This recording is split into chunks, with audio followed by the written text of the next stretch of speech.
in the article frames ethics. The use of his triad was new to me, and it seemed technical. Can you give me a working definition of the existential and situational components of that triad? You know, it is a technical article. It was written in a technical context. It was for a book honoring John Frame, who is a philosopher.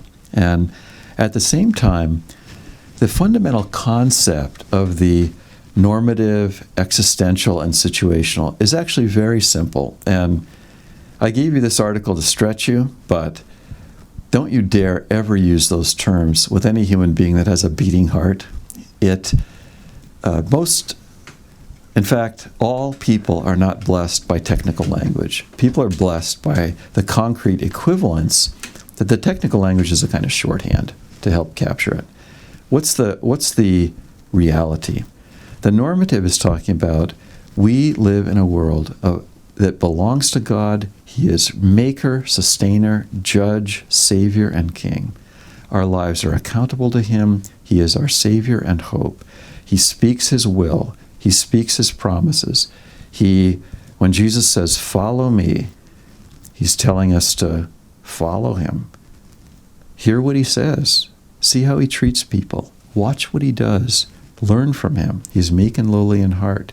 There's something very concrete about the quote-unquote normative. And you saw even in the article that I moved it out of the ethical realm, strictly the normative as in right and wrong, into just a much more broadly, what is the divine? What's the redemptive? Who is this God that we're dealing with? What's the situational?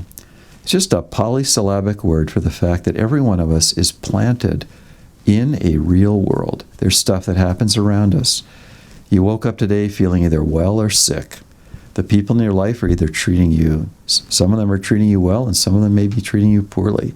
You may have gone through great suffering. You may be enjoying great blessing. You may be poor. You may be rich. You may have people that like you.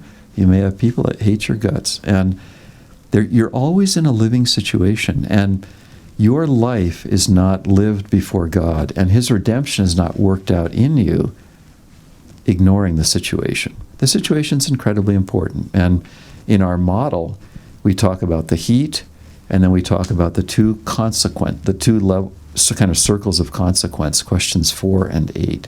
There's all this stuff happening in a real world that really does matter. And the third word in his triad, existential, he doesn't mean existentialism. He doesn't mean anything that would isolate you in the cosmos, but he is talking about you. And it's the fact that in the midst of that world, that situation, and before the face, and within the arms of care of that God, you are a decision maker. You are someone who makes choices for good or ill. You're someone who serves your idols, or you serve the living God. You seek mercy, or you seek to be self-justifying. You treat people with love and consideration, or you treat them like objects and just either use them or ignore them. And so that's the existential, is that sense of the person as a living, responsible decision maker within situations before the face of him with whom we have to do. So simple language. It's really our three trees model is just a little more complicated version of who's God, who are you, and what kind of world do you live in.